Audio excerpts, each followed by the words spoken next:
from Bismarck and just a homeowner that lives within a mile of the river. I think the big problem that we need to perceive is that whenever an individual gets into a partnership with the federal government, it's an uneven balance.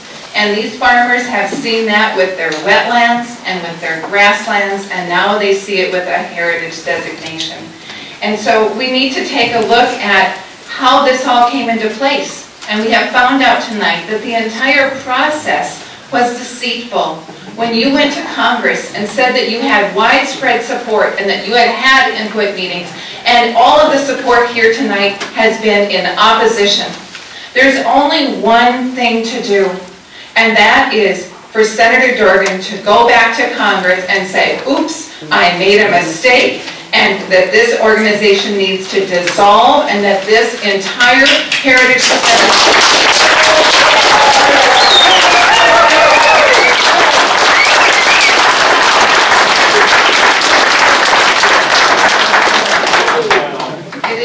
It is useless to talk to you.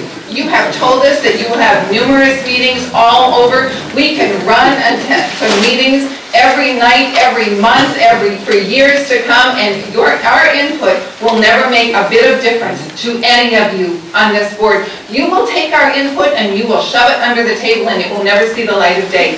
It is only when we all have the guts to contact Senator Dorgan, and I hope that Mr. Caldor will be so kind as to take this message back to Senator Dorgan that he is up for re-election and that it's time that he started to listen to his constituents.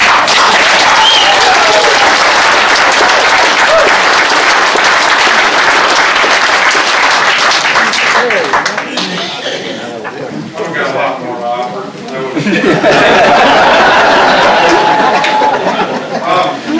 That was really good. Yeah. You guys can't buy land. It's never been clarified about your matching funds buying land, but can you lease land? Will we be competing against you for rental rates on leasing land? I don't think we can buy or acquire any interest in those it's your federal money.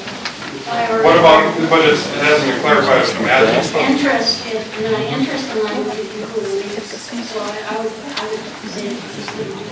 Y'all have to understand, we don't trust that you do.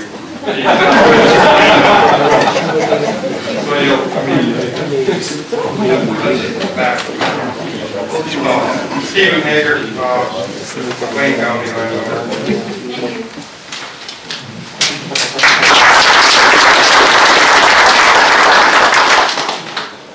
I'm Npha Qa from Mercer County, and I have family around the Indian villages, the Npha Indian villages, but that's not really my point of question. Is, as far as I understand it in research that I've done, heritage areas are usually preservation. That's usually part of a thing that's kind of important, but I haven't heard of anything about, you know, using preservation to help these areas. All I've heard about is tourism coming into these areas. And how is tourism going to protect? Because in any area I've ever seen, I mean, you can look all over, whenever you bring more people into an area, it deteriorates the natural beauty of the area. And that's supposedly what you guys want to protect. Underneath it all is the natural beauty and everything that we love about North Dakota, the little things, you know, all those beautiful pictures you have up there. The more people you bring in, that doesn't, you know, sustain that beauty. It just deteriorates it.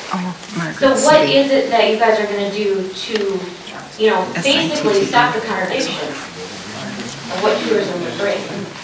I'd like to answer that, because that's right. It's something that I say a lot, and I'm going to back up and I'm going to get around to that. But Lynn Bergman earlier in the evening, was Lynn, is that right? Was talking about commerce and how, you know, this kind of activity can inhibit commerce. When we first learned of this area, actually this idea was presented to us by Senator Dorgan as something that, as they saw federal earmarks being more difficult to get, that if we were going to continue to support the kind of projects that we had here, we're going to need to be programmatic. And we talked to the committee clerk about this stuff. The guy who's, does the real work in the committee.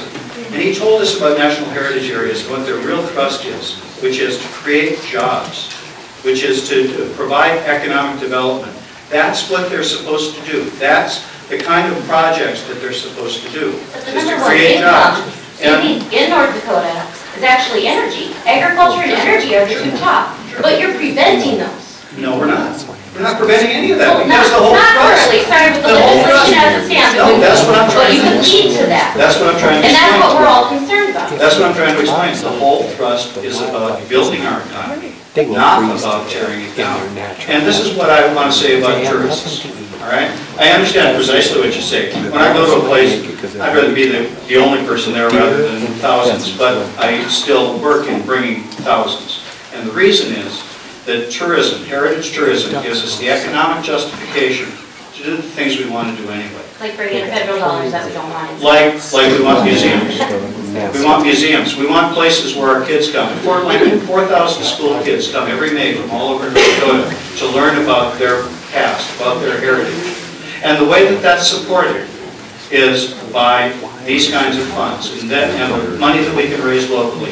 It But you certainly don't need never a happens. heritage area to bring in those homes. But these will help, and that's what I'm saying. That's the thrust of it, is to provide the economic justification for those things that we want to do, like teach our children, teach So our what are grandchildren. you going to do to preserve the other areas, is what the question actually was. You'll have to tell us, because this is locally driven. Okay, I have another question. Other than, I know you loosely covered it earlier, but what close ties do you have? Do you have any connections with like the actual tribal groups that are in these areas? What influences do you have and connections with them? Have you been talking about like what they would like to see in these areas? You know, where they're actually the ones that, you know, these heritage areas. We have a board member who is a staff person, she's there as an individual. Sorry. One of our board members is a staff member of the Indian Affairs Commissioner, and she's there not because she's a designee of the Indian Affairs Commission. Her name is Melanie Luger, and she has, real good connections. So you have a loose connection. No, that you- but we also, at our last meeting, we have amended the bylaws to add the Indian Affairs Commissioner of the state of North Dakota to be one of the ex officio members, along with the tourism,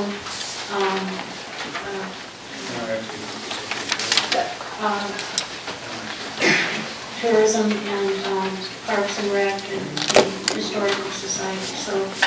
So the hope is that Scott Davis, who's the Indian Affairs Commissioner, would be able to make sure that. Plus, we have outreach, input, discussions. Is it like the meetings that were held before kind of discussions that nobody knew about, or? That should be a sort of, he would be on the board. Okay, well, I don't want to take any more time, sorry. I just had some questions that weren't being covered. so He isn't thank on you. the board yet, but he will be after the next meeting.